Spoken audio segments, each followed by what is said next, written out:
Governor Powi urges his people to get the jab. What more you want me to do? Get vaccinated.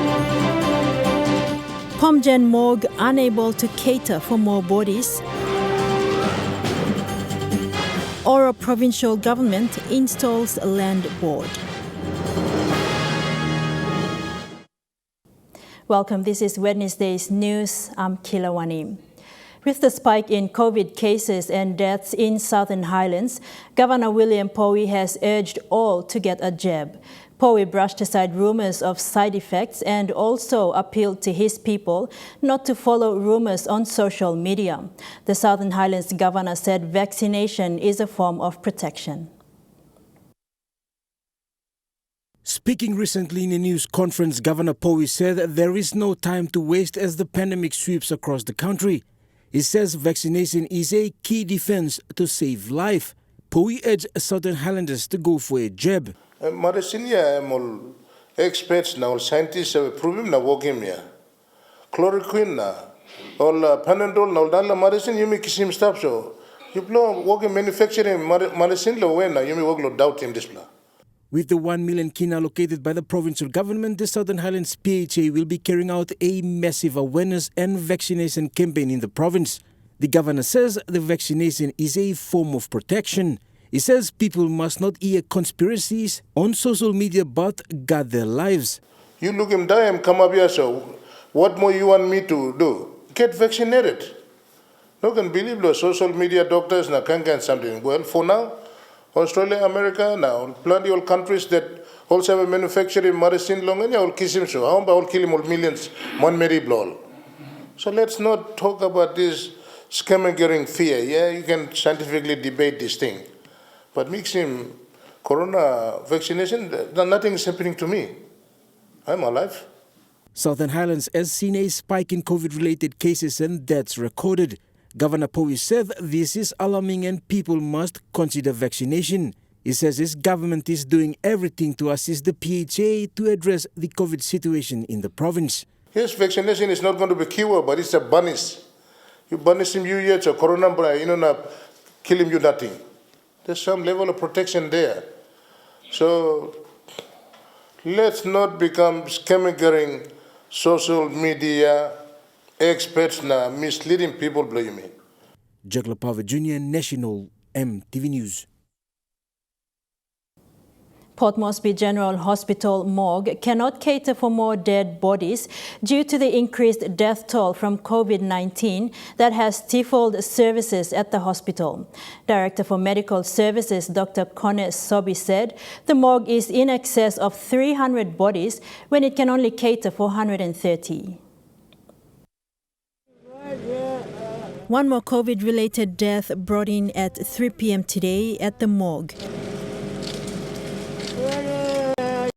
I mean, there's a huge number, unless there was a motor vehicle accident outside of the city. I just can't imagine people dying like that. And so our capacity here is it's not much as that. It's just this little space, like 130 spaces or something like that. We are overcrowding the body. At the moment, since last week Sunday, so really overcrowded. So we'll have the new bodies at a layout, and since now some are still at a layout now. Port Moresby General Hospital morgue, the only public mortuary in the big city, has been filled beyond capacity. There are bodies lying outside that are yet to be claimed. An officer in charge is calling out to the public to come forth and claim the bodies. With the bodies, the relatives come to get the body out, then we put the body in. Otherwise, we can't do anything. We advise them to take it home or they can take it out to funeral home. This way stop them back. There's no preservatives. We're not doing that preservative or embalming process.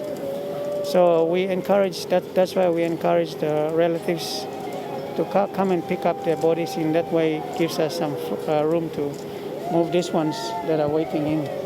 While the space problem is raising grave concerns, particularly at this time when NCD is in the third week of the Delta surge, the hospital is struggling to monitor the magnitude of the surge. In the last 2 weeks alone, Port Moresby General Hospital has recorded 70 COVID-related deaths. Per the pandemic orders that all all deaths that come to the mortuary facility or to the hospital need to have testing or swab done for COVID-19. There are some limitations, and also we have to all need to get consent from relatives, and the feeling that we're getting from impression from relatives, some of them do not want to be tested, do not want their disease to be tested for COVID, and we understand and respect it. But in order for us to understand the magnitude of the problem, especially those that are dying in the community, we really need to do testing, all of this. There are challenges in terms of the manpower resource constraints with regard to this exercise. This week last week we issued a memo to conduct surveillance and testing on everyone that's entering the hospital premises.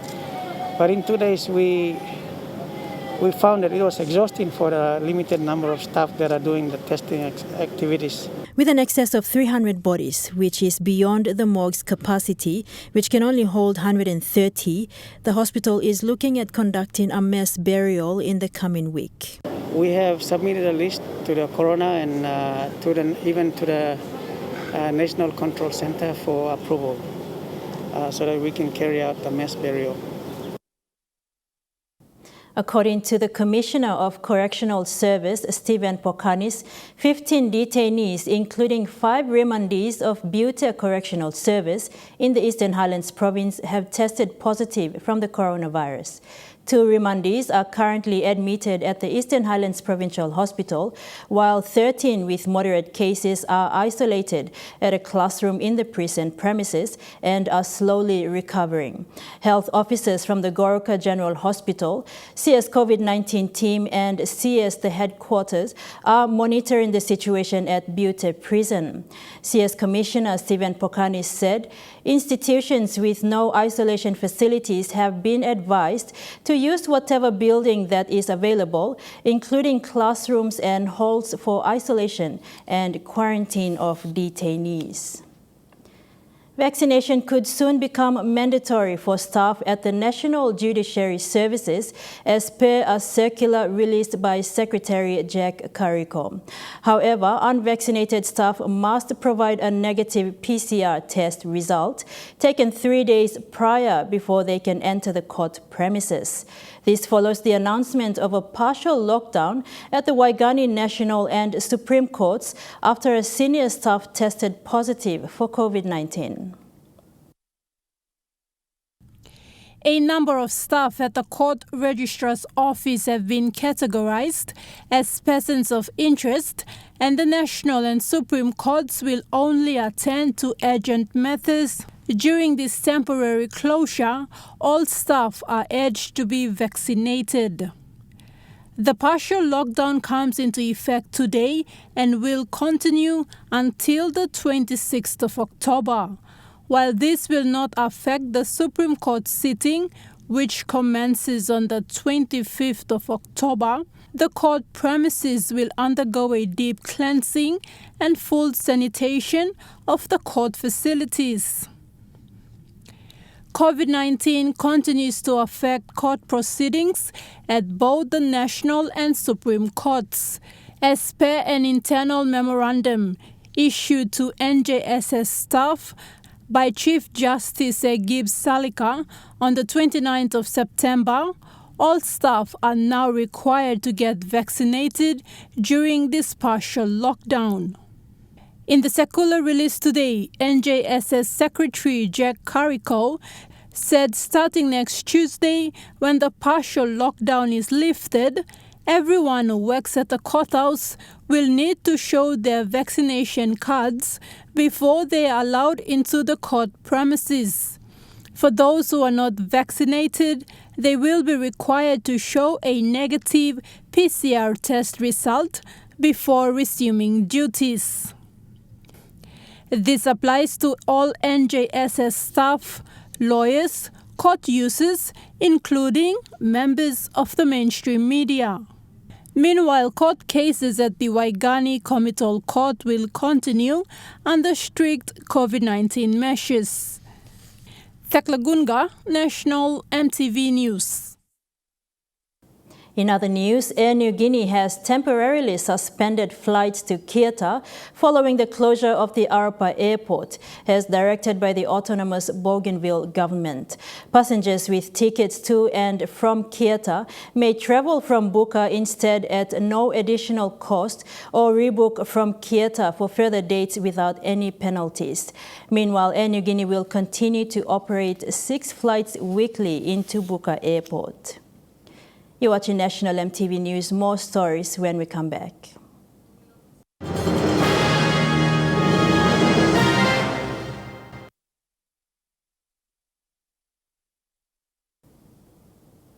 Welcome back to the news. Chairman of the Teaching Service Commission, Samson Wangihomi, says claims that teachers are being denied their rightful pay increment is wrong. Wangihomi says the claim made by PNG Teachers Association that attempts for a roundtable dialogue was not met is also not true. In recent months, the PNG Teachers Association has been vocal on salary increment for staff. The claims of teachers being denied rightful pay increment from 2019 to 2021 is becoming a burning issue for PNG Teachers Association and Teachers Service Commission. TAC is not allowing us to represent you people then. The statement made by PNGTA's President Aita Sangan Kepe was based on the log of claims agreed by both parties. Teachers across the country have been denied rightfully pay increment from 2019 to 2021. This matter was taken up with the Office of the Teaching Service Commission by Papua New Guinea Teachers Association in mid-2020 based on the log of claims agreed to by both parties. On the contrary, Teachers Service Commission Chairman Samson Wangihomi says the claims are totally wrong. He says the association must sort out themselves before making such claims. It is not only the teachers, it's right across the entire public sector. Now, given this COVID-19, no government department or nobody has been given anything at all. If they did to one government department, teachers would automatically pick up and go with them. So for them to say that we are denying them is totally wrong. And they really need to get their house in order. That I have said to the press many, many times. In a press statement released a month ago, it stated that PNGTA made 6 attempts this year for a roundtable dialogue with TSC regarding teachers' salary increments and other allowances. However, Chairman Wangihomi refuted that there were no attempts made by PNGTA. They have not even come here. They have not even written any letters, and all that. The first time they came in here, I refused. In this office, I told them, "Sorry, you are fighting court cases and everything. You are retired and all this. Get out and sort yourselves out, and we can start talking." For them to say that they've been approaching us, it's all a pack of lies. Podivai, National EMTV News. Meanwhile, the Provincial Education Division in Southern Highlands has been politicized for too long. That's from Chris Kaya, the president of the PNG Teachers Association branch in the province. His statement comes after the appointment of a new acting provincial education advisor on top of the current acting position. This claim has been supported by the Provincial Education Board and secondary schools in the province. The PNGTA Southern Highlands Branch, Provincial Education Board and the schools in the province are calling on the Southern Highlands Acting Provincial Administrator, Jerry David, to reinstate the former Acting Education Advisor, Anna Imac. This is the second time this year a change in the position of an acting role has been effected. Branch President Chris Kaya said they have been silent for too long and the politicizing of key public servants' roles, especially for the education division, has caused major consequences to teachers' performances in the classroom and students' learning. Kaya said the timing is not right as there needs to be stability in such positions until the education calendar ends. In this case now, the decision can be served waiting for the right time. Our call is that this timing is not right. It's only the timing. We call you for stability, for the free flow of to complete all the education activity in the calendar.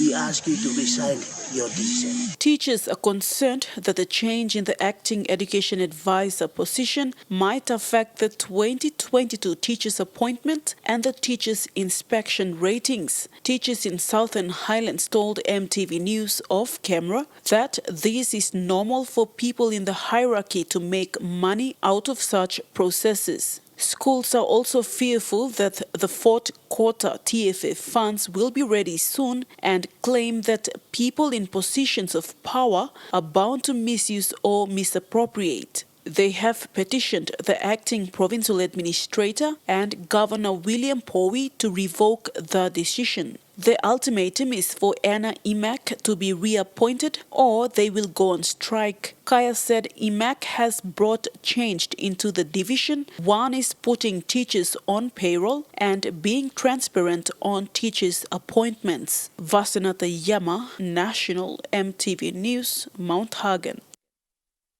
Oro Provincial Government has put in place a provincial land board to ensure land allocation processes are done in the province. This is in line with the Land Department's decentralization process to ensure administrative functions are done in the provinces. The Oro Provincial Land Board was officially sworn into office recently. The Oro Provincial Land Board is made up of the chairman, deputy chairman and 2 board members. The official swearing-in ceremony was witnessed by Lands Minister John Rosso and Oro Governor Gary Jufa. The establishment of the Provincial Land Board now paves way for land allocation processes to be done in the province. Actually swear in the Oro Provincial Lands Board and to delegate the powers of the National Lands Board to the Oro Provincial Lands Board so that they can perform some of the powers of the National Lands Board. Land in Oro is mostly used for agriculture purposes, with most land owned by oil palm project developers. After many years of a non-existent provincial land board, this is the first provincial land board to be established. With the board now in place, they are expected to look at outstanding backlog applications from previous years. It also paves way for interested applicants to submit their applicants for state land developments. The Provincial Land Board supports the government's agenda to encourage proper and controlled land use in provinces. Shake that tag and make it more transparent, make it more better.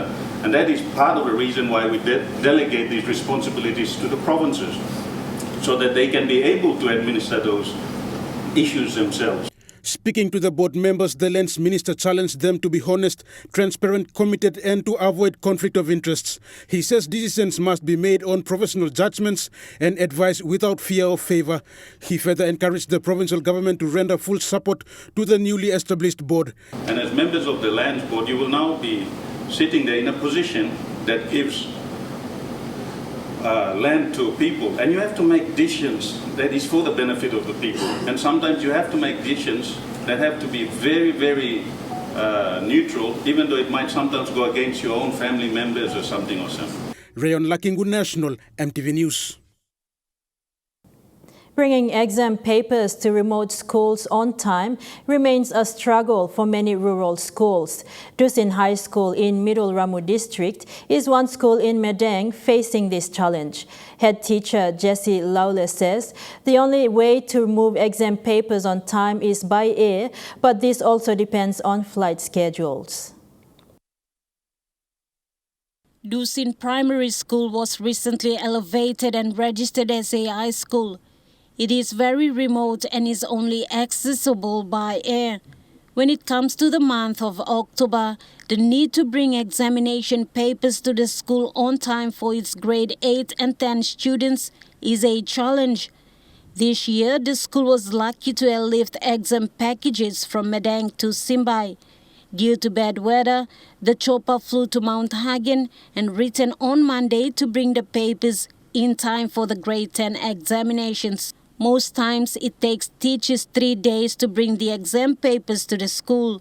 They had to catch a PMV from Medang to Banu in Usino Bundi and get on a canoe ride down the Ramu River to Ayom Station.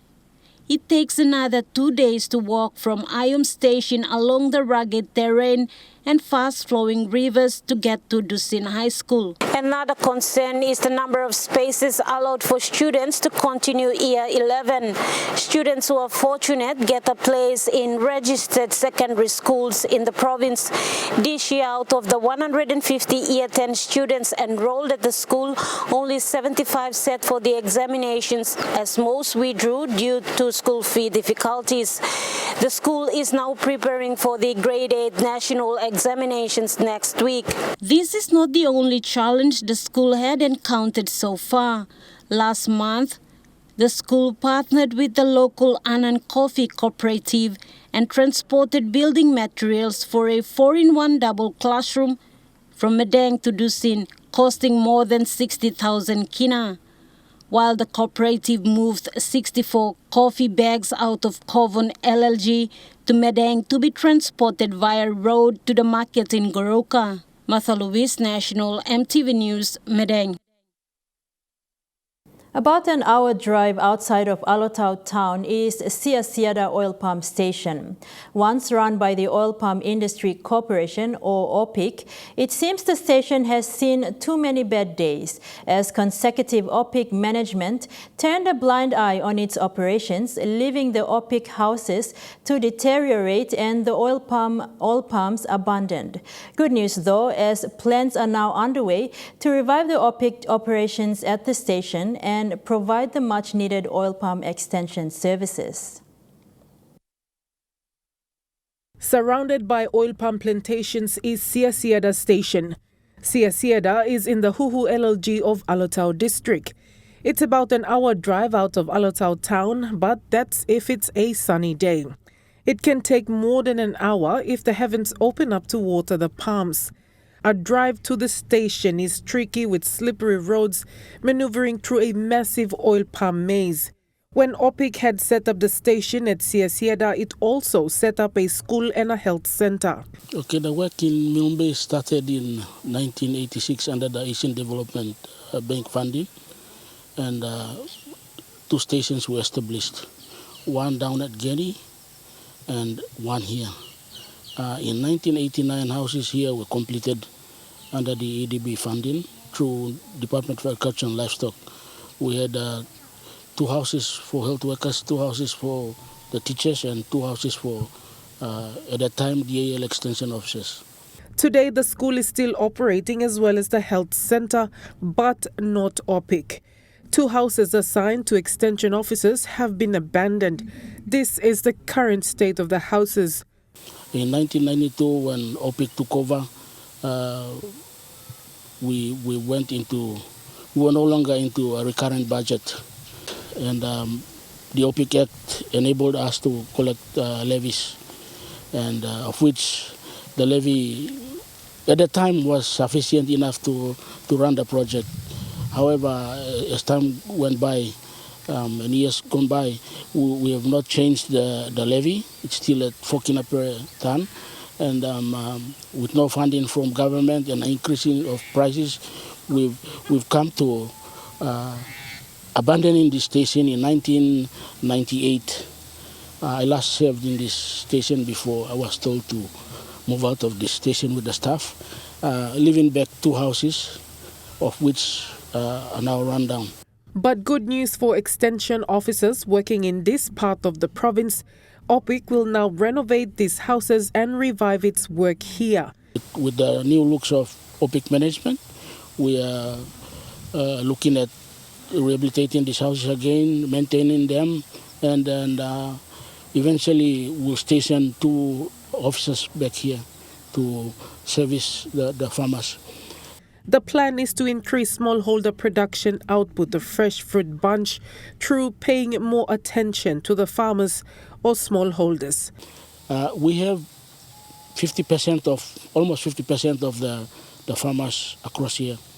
With 1,500 hectares, we have around 700 hectares plus across here. And the blocks have deteriorated. One reason being that there's been absence of extension officers on the field. We When we pulled out, we started operating from Guinea. However, the cost of traveling was too high, and eventually most of the staff were laid off. With the management now coming in with this, as the chairman of the association, I am well pleased that this has come about, because it's been the cry of our growers here to have extension services delivered to them. I got to rehabilitate those houses because I spent a lot of money in building roads and rehabilitating blocks up there. We've spent almost around about 3 million around here, and I want to get the crop, and I want to increase production so that we bring in that most needed forex into this country, and also put some money into our local people so that their level of standard of living is increased, or we alleviate poverty to some extent. Shamin Poreambeb, National EMTV News. And now looking at the Nest Fund market report, the kina closed unchanged at $0.2850 in the interbank market. At Bank South Pacific, your kina is buying $0.2775 $0.3671 Australian dollars, $0.2304 euro, and 31.15 Japanese yen. Looking at commodity prices at New York close, gold is trading higher, coffee and copra closed higher, cocoa closed lower, crude oil is trading lower, palm oil and copper closed higher.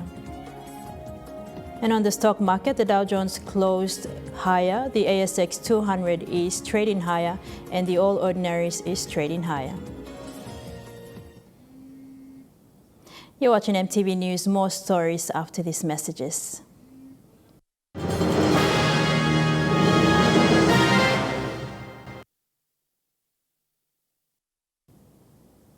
Welcome back. Member for Hanganofi Robert Atiafa is advocating for the vaccine in his electorate. The member today took the time to inform his people about the dangers of COVID-19 and the importance of getting the vaccine.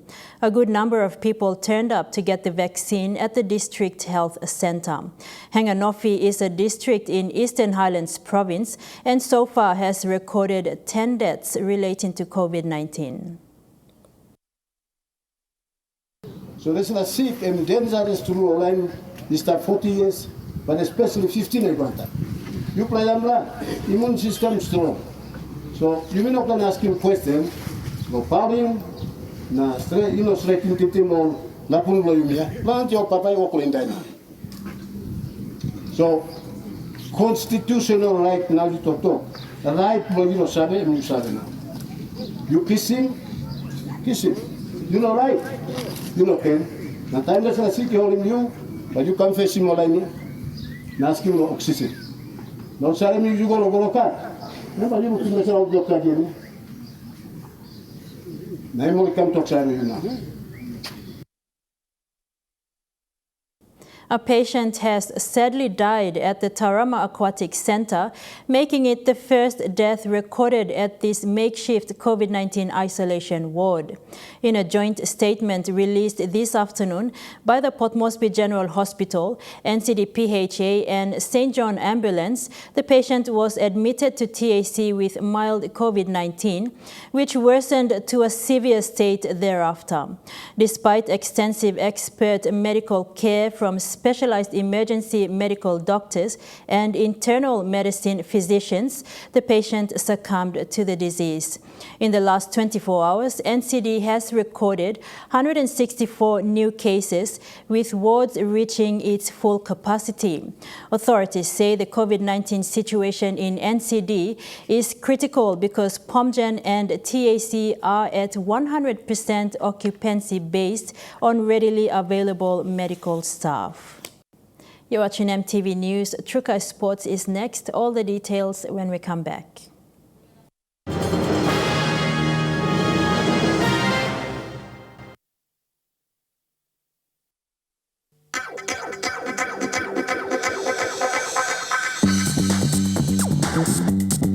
Trukai Sports.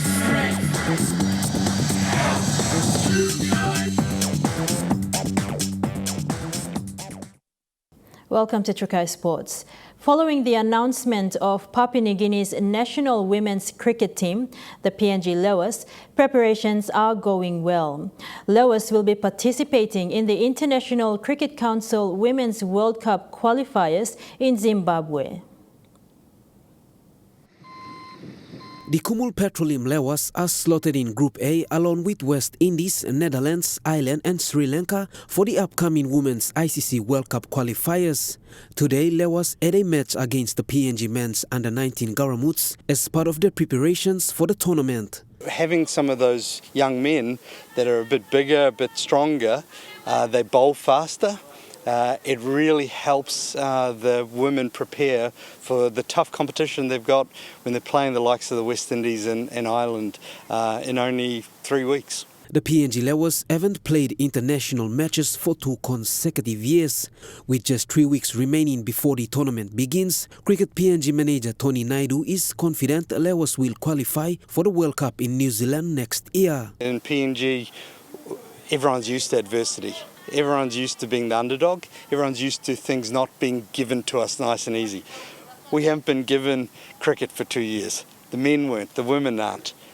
We aren't using it as an excuse. What we're doing instead is being innovative and creating these situations as we want to accelerate and have our women as well prepared as they can, because we want to make another World Cup. We want to get them to New Zealand. Although the pandemic has affected their preparations, Naidu says Lewis are ready to put PNG on the world map in the World Cup qualifiers in Zimbabwe. We're not going to use that as an excuse. It's a reality.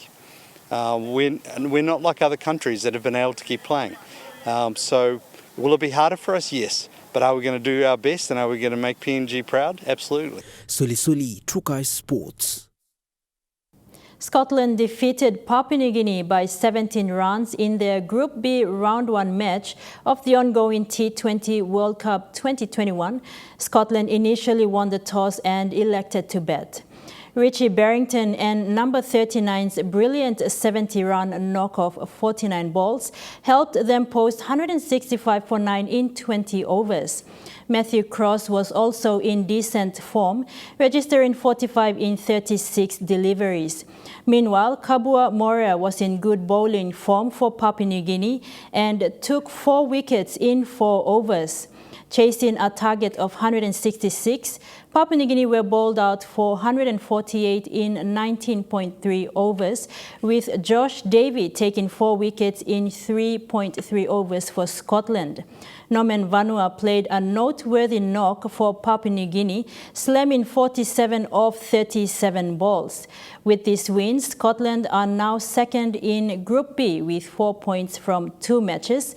Meanwhile, Papua New Guinea are bottom with 0 points from 2 games. That ends Trukai Sports. The weather report is next. All the details after the break. Trukai Sports.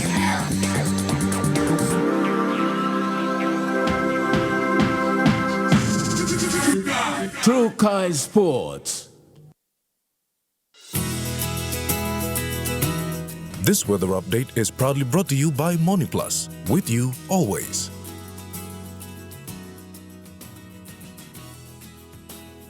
Looking at the regional weather forecast, southern region, Port Moresby, mostly fine, mostly sunny. Daru and Alotau, mostly fine, partly cloudy. Kerema, mostly fine with chances of a shower or 2. And Popondetta, partly cloudy with brief evening showers.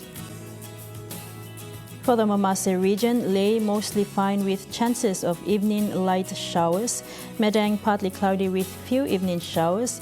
Wewak and Vanimo, cloudy with some showers and possible thunderstorms.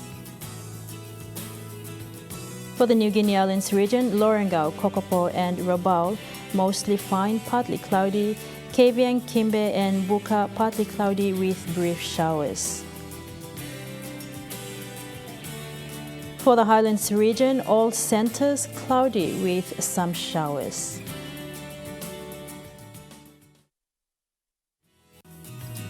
The weather update was proudly brought to you by MoniPlus, with you always.